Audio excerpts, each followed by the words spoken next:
தேர்தல் பரபரப்பு சூடு எல்லாம் வந்து ஆரம்பிச்சிருச்சு. காங்கிரஸ் திமுகவோடு இருக்குமா இல்லையா அப்படிங்கிற ஒரு பிரச்சனையெல்லாம் ஒரு பக்கம் ஓடிக்கிட்டு இருக்கு. இப்போ என்னென்னா கட் அண்ட் ரைட்டாக அவங்க சொல்லிட்டாங்களாம், அதெல்லாம் பங்கெல்லாம் கொடுக்க முடியாது, கூட்டணியில் இருங்க, சீட்டு கொடுக்குறோம், எலெக்ஷனில் ஜெயிக்கலாம், அதனால் அதிகாரத்திலோ ஆட்சியிலோ பங்கு கிடையாது அப்படின்னு. ஆனால் திருமாவளவன் என்ன சொல்கிறாரு, அந்த நேரத்தில் முடிவு பண்ணிக்கலாம் அப்படிங்கிறாங்க. காங்கிரஸ் வந்து இந்த சோடேங்கர் அப்படிங்கிற இன்சார்ஜ் அவர் என்ன சொல்கிறாருன்னா, அது அதிகாரத்தில் நம்ம கேட்கணும் அப்படிங்கிறது மாதிரி சொல்கிறாங்க. நாங்கள் இரட்டை இலக்க சீட்டு கேட்போம் அப்படின்னு சிபிஎம் சொல்லியிருக்காங்க. நீங்கள் இந்த செய்தி எப்படி பார்க்குறீங்க?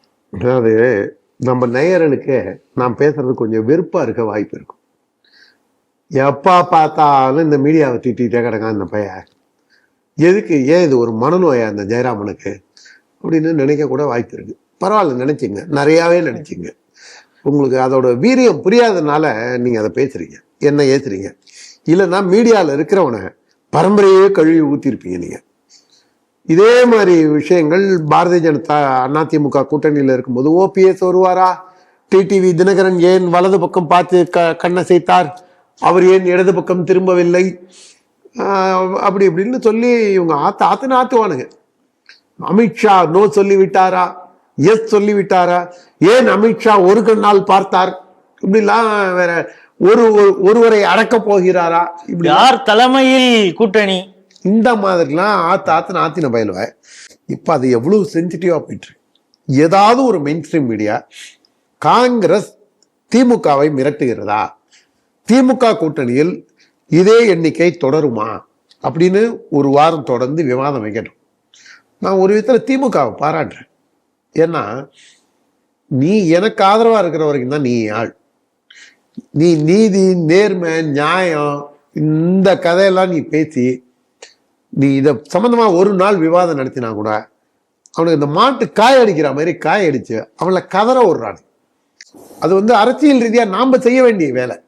எனக்கு வருத்தமே என்னன்னா, தகவல் ஒளிபரப்பு நம்மள்ட்ட தான் இருக்குது, ஆனா நம்ம அப்படி அதுக்குள்ள நம்ம போல நம்ம மீடியால போய் பேச போறவங்களே அந்த மாதிரி பேசணும்ன்ற நான். ஆமா, இந்த மீடியால போய் பேசுறவங்க அடுத்த தடவை கூப்பிடலன்னா உன் மூஞ்சி தெரிஞ்சா என்ன தெரியல, என்ன உன் சித்தாந்தத்தை உறக்க சொல்லு. நீ தலைவனாவ, நீ டிவியில வர ஒரு மூஞ்சியாவா இருக்கணும். சில விஷயங்களை பாலிஷ்டா சொன்னாதான். நீங்க நாசுக்கா நீங்க எதை செஞ்சாலும் நீங்க வேணா அதெல்லாம் கள்ளக்காதலுக்கும் திருமணம் கடந்த உறவுக்கும் அதுக்குன்னா நீங்க வந்து பாலிஷ்டா அப்படியே இதா போலாம். நீங்க அரசியலா ட்ரீட் பண்ணுங்க. நெறியாளர் நேர்மையா இருந்தான்னா அவனுக்கு மரியாதை கொடுங்க. நெறியாளர் திருட்டு பயலா இருந்தான்னா அவன் திருட்டு பையனை அதே இடத்துல அவனை எக்ஸ்போஸ் பண்ணுங்க. நான் வலதுசாரி, தேசிய சிந்தனையாளர், பாஜக, அரசியல் விமர்சகர் இப்படின்னு போற பல பேர்ட்டையும் நான் சொல்றது என்னன்னா, அந்த ஆங்கர் உங்களை பேசும்போது குறுக்க கேள்வி கேட்கறான், அப்போ உங்களுக்கு அறிவு இருக்கு. திமுக காரனுக்கா அவனே பேசுறான், அப்ப திமுக காரனுக்கு அறிவு இல்லை. உங்களை வார்த்தைக்கு வார்த்தை கேட்கறோம், திமுக காரனை பொதுக்கூட்டம் பேசுற மாதிரி பேச வரும். இதை நீங்க 2-3 தடவை சுட்டி காட்டுங்க. நான் யாரும் அதை செய்ய தயாரா இல்லை. நம்மளையே அவனுக்கு கூப்பிட போறது இல்லை. நம்மளை கூப்பிட்டாலும் அடுத்த தடவை அவனே கூப்பிட மாட்டான். ஏன்னா அவன் காசுல அவனே சொல்லி வச்சுப்பானா என்ன நாம் அவமானப்படுத்துறது. இதை வந்து போறவங்க, இது அரசியல் விமர்சகங்களா போறவங்க கூட இதை செய்ய வேண்டிய வேலை. ஆனா தொடர்ந்து எப்போதுமே குச்சி எடுத்து பிஜேபி அதிமுக பட்டக்ஸ்லேயே குத்திட்டு இருக்கிறது தான் இந்த தமிழ் சேனல்ஸோட முழு நேர தொழிலா வச்சிருக்காங்க. ஆனா அவங்க பேச வேண்டியது என்ன, சக்கரவர்த்தி ஒருத்தர் பிரவீன் சக்கரவர்த்தி, அவர் வந்து ராகுல் காந்தியோட நண்பர்னு வந்து ஒரு 15 நாள் முன்னாடி விஜய் வீட்டில் போய் பேசினதை நம்ம இதே இடத்துல நம்ம பேசினோம். அதுக்கப்புறம் சண்முகம் வந்து தினசரி பொழந்து கட்டிட்டு இருக்காரு.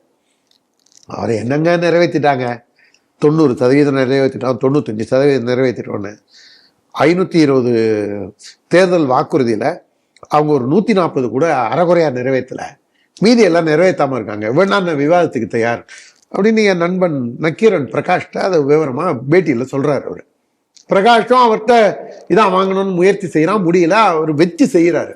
அதை பத்தி எந்த ஊடகமும் பேசுறது இல்லை.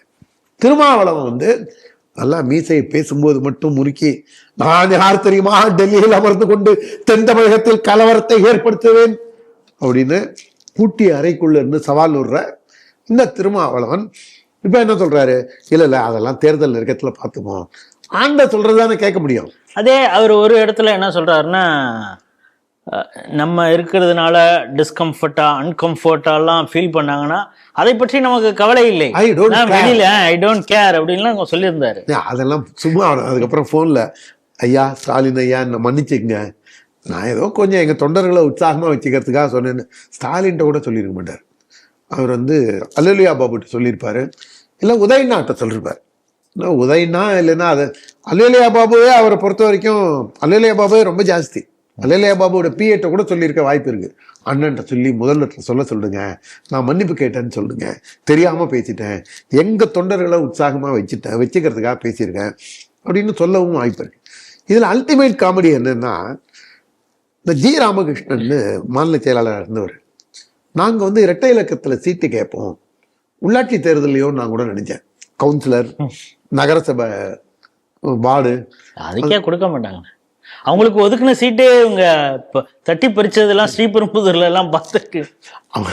விடுதலை சிறுத்தைக்கும் கொடுத்த நகரசபையை இவங்க பிடிச்சுக்கிட்டாங்க. அதுல காங்கிரஸ் ஒண்டி தான் ஏதோ கும்போன மேயருக்கு கொஞ்சம் பாவம் டம்மியா தானே இருக்காரு. அது வேற, பெயரளவுக்காவது மேயர் கூட்டத்துல போய் உட்கார முடியுது இல்ல. அதனால நீங்க கடலூர்ல விடுதலை சிறுத்தை கொடுத்தாங்க, குறிஞ்சிப்பாடியில அவங்களுக்கு நகரசபை கொடுத்தாங்க, கம்யூனிஸ்டுக்கு 2-3 இடம் கொடுத்தாங்க, காங்கிரஸ் கொடுத்த இடத்தையும் பிடுங்கிக்கிட்டாங்க. அதனால அவங்க வந்து நாய் வேலை வெட்டி நாய்க்கு சூப்பு வைக்கிற வேலையை திமுக மிகச்சிறப்பாக கையாளுது. இது வந்து அவங்களுடைய பாயிண்ட் ஆஃப் வியூல. இது வந்து அதை பத்தி கவலைப்பட்டிருந்த கூட்டணி கட்சி. ஆனா கூட்டணி கட்சியும் இப்படிதான் டீல் பண்ணுங்கிறது ஒரு ராஜ தர்மமா நான் பாக்குறேன். சரி, உங்களுடைய நண்பர் வந்து பிரவீன் சக்கரவர்த்தி, அதுவும் ராகுலின் நண்பர், அவர் ஒரு தற்குறி அப்படின்னு இருக்காரு. அது ஹிஸ்டரி ஷீட்டர் சொல்றாரு, முன்னாள் ரவுடி ஷீட்டர் இந்த செல்வம் சொல்றாரு. அவனு இந்த தற்குறிகள்லாம் இங்க தமிழ்நாட்டோட சூழ்நிலை தெரியாம வந்து பேசுறாங்க அப்படின்னு. அந்த அளவுக்கு இவருக்கு யார் தைரியம் கொடுத்ததுன்னு தெரியல. ஒருவேளை இந்த கூட்டணியே முடிஞ்சிருச்சுன்னு வச்சுங்களேன், தாவேக்காவோட கூட்டணி வந்துருச்சு காங்கிரஸுக்குன்னா, இவர் அநேகமாக போய் திமுகவில் சேர்ந்து அந்த சிம்பல்ல போட்டியிடுறதுக்கான வாய்ப்புகளும், இது காங்கிரஸ் கட்சிக்கு எவ்வளவு ஒரு கேவலம். அந்த கட்சி நாங்கள் தான் சுதந்திரம் வாங்கி கொடுத்தோம், மகாத்மா காந்தி இருந்த கட்சி, ஜவஹர்லால் நேரு இருந்த கட்சி, இந்திரா காந்தி இருந்த கட்சி, சர்தார் பட்டேல் இருந்த கட்சி, மொரார்ஜி தேசாய் இருந்த கட்சி, காமராஜ் இருந்த கட்சி, அப்படிலாம் புலம்பி கடைசியில இது வந்து நல்லா வாழ்ந்தவன் கெட்டு போனவன் வந்து கடைசியில உட்காந்து புலம்புவான். இந்த வீட்டுக்கு யார் யாரெல்லாம் தெரியுமா வந்தாங்க, எம்மா மாடு தெரியுமா இருந்தது, எவ்வளோ சொந்தக்காரங்க வந்து போனேன், இன்னைக்கு நான் மட்டும் இருக்கேன் அப்படிமா, எனக்கு எப்போ சாவு வருமோ தெரியல. அந்த கதையாக தான் இன்னைக்கு இந்த செல்வத்தோட இது இருக்க போகுதுன்னு நினைக்கிறேன். ஆனால் ரொம்ப இன்ட்ரெஸ்டிங்காக இருக்கு. இந்த கேடுகட்ட ஊடகங்கள் மக்களுக்கு இன்னும் கொஞ்சம் குஷிப்படுத்துகிற மாதிரி இதை பற்றியும் ஒரு வாரம் விவாதிச்சாங்கன்னா இன்னும் சூப்பராக இருக்கும்.